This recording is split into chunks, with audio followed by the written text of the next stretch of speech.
Kenapa nama saya Dian? Saya dari suatu kampus di daerah Jakarta, tepatnya London School of Public Relations. Saya mendapatkan tugas dari dosen untuk tugas akhir tugas saya tentang bertanya-tanya kepada dokter tentang masalah sosial yang dihadapi oleh Indonesia. Sebelumnya, nama dokter siapa? Nama saya Bani. Sekarang dokter sedang bertugas di rumah sakit?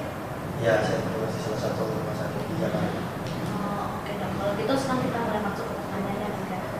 Kan sekarang ini banyak sekali orang-orang di luar sana yang kurang mampu. Mereka sulit untuk makan, bahkan untuk anak-anak bayi. Saya ingin bertanya, apa saja sih penyakit yang diderita oleh orang-orang yang ada di luar sana? Karena kan kita tahu mereka makan pasti tidak teratur dan tidak bergizi. Oke. Iya. Saya akan coba menjelaskan sedikit. Jadi memang anak-anak jalanan dan termasuk golongan orang yang miskin dan terlantar ya, dengan pola hidup yang sangat-sangat jauh dari higienis, termasuk juga makanannya. Nah, kalau Anda bertanya tentang penyakit, berarti ada bermacam-macam penyakit yang bisa terjangkit pada mereka. Namun yang biasanya yang paling sering ada beberapa, yaitu biasanya karena dari makanan yang biasanya kurang higienis, kurang bersih, dan juga dari mereka sendiri yang juga yang kurang bersih, biasanya mereka akan mudah terjangkit penyakit saluran pencernaan. Ya, penyakit saluran pencernaan ini bisa ada diare, bisa juga infeksi saluran cerna, bisa juga karena pola makan yang tidak benar, karena mereka terkadang sehari makan, sehari tidak. Bisa juga terjadi penyakit seperti MAH. Nah, ini yang sering kali menjangkiti mereka. Nah, itu. Lalu yang berikutnya adalah karena mereka kebanyakan hidupnya di luar, bahkan ada yang tidur di jalan, di pinggir-pinggir toko. Mereka juga akan mudah terkena penyakit infeksi saluran pernafasan, ya, mulai dari batu, pilek, dan penyakit-penyakit infeksi saluran nafas lainnya seperti bronkitis. Nah, itu yang bisa menyerang mereka.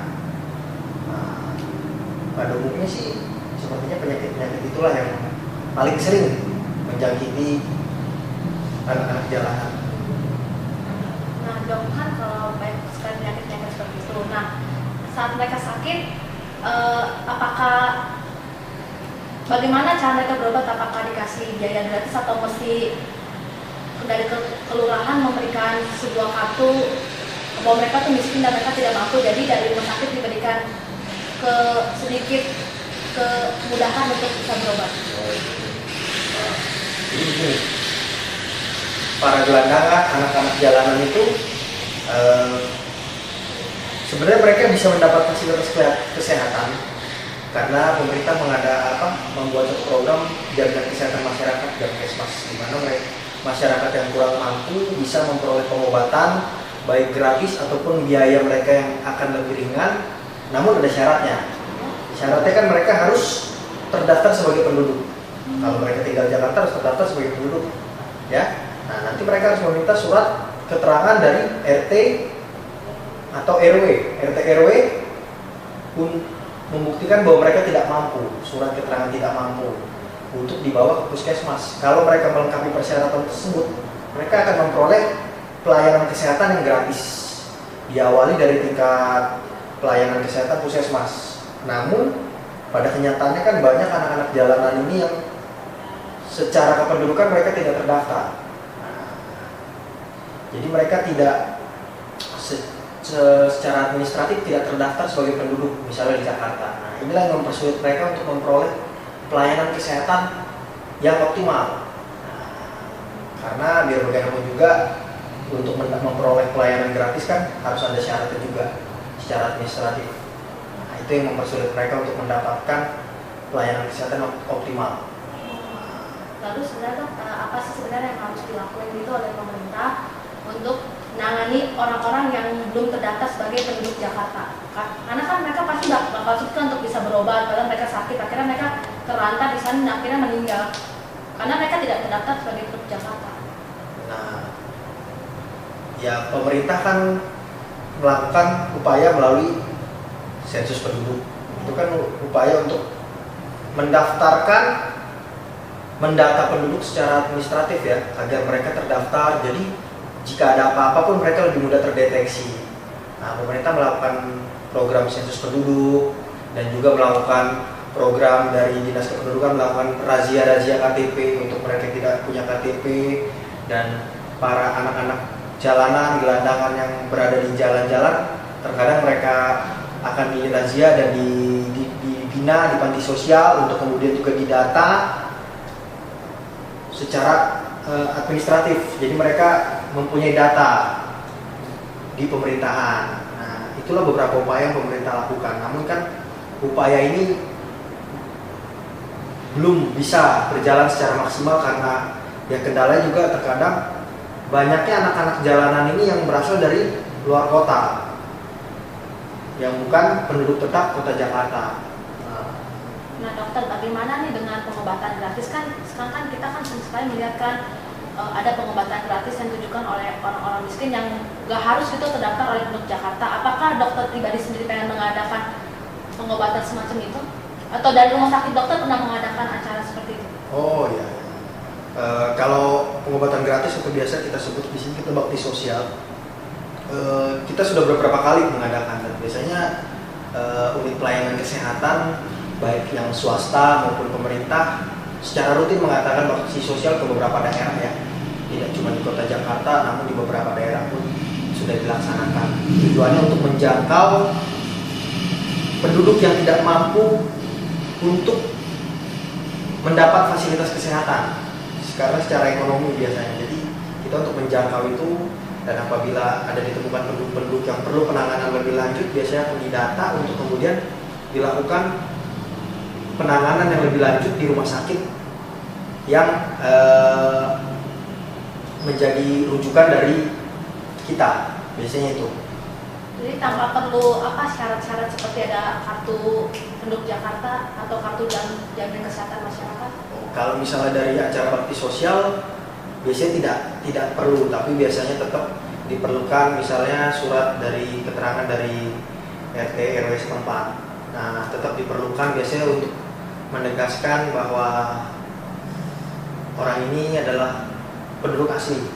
Atau misalnya kalaupun tidak, terkadang ada beberapa juga tim-tim kesehatan, tim medis yang melakukan upaya seperti misalnya operasi katarak atau operasi bibir sumbing dan operasi-operasi bedah lainnya itu tanpa perlu melihat persyaratan, biasanya langsung ditangani dan mereka akan difasilitasi mulai dari saat datang ke tempat pelayanan kesehatan, tempat menginap sampai operasinya semua sudah difasilitasi. Asal mereka mau datang, kalau ada acara bakti sosial mereka mau datang. Tapi itu hanya diperiksa atau dikasih obat-obat juga dong? Oh, diperiksa, kita kasih obat. Kalau perlu penanganan yang lebih canggih lagi seperti penanganan bedah atau pemeriksaan yang lebih lanjut di rumah sakit, kita data dan kita sarankan dia untuk ke rumah sakit yang kita menjadi rekan kerja kita. Oke dokter, jadi pertanyaan terakhir nih, sebenarnya apa sih harapan dokter untuk pemerintah nih mengenai masalah orang-orang yang kurang mampu itu? Apa yang mestinya harus dilakukan oleh pemerintah? Oke. Dari pendapat dokter sendiri? Kalau dari saya, ya harapan saya bahwa dari segi kesehatan kita berharap bahwa pemerintah dapat semakin menggalakkan program jaminan kesehatan masyarakat. Jadi program ini betul-betul sampai pada tempatnya, yaitu pada orang-orang yang tidak mampu. Jadi jangan sampai disalahgunakan. Dan juga untuk prosedur pengurusannya harus dipermudah, jadi tidak mempersulit masyarakat, karena mereka yang sudah tidak mampu, kalau di dalam pengurusan mereka juga harus dipersulit. Itulah yang menyebabkan program ini tidak berjalan dengan baik. Dan juga yang utama, pemerintah juga dalam proses penyelesaian dengan pihak rumah sakit terkait harus lebih lancar. karena terkadang dengan sistem penyelesaian seperti pembayaran tanggungan dari Jamkesmas ini yang terlambat, akibatnya rumah sakit kebanyakan jadi sulit untuk menerima pasien-pasien askeskin ya, Jamkesmas jadi sulit.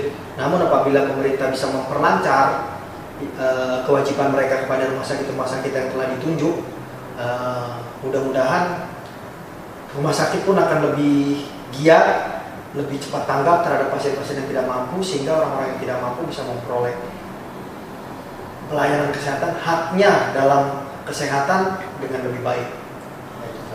Oke dokter, terima kasih banyak ya atas waktunya dan kita sudah mendapatkan banyak informasi dari dokter. Terima kasih, malam.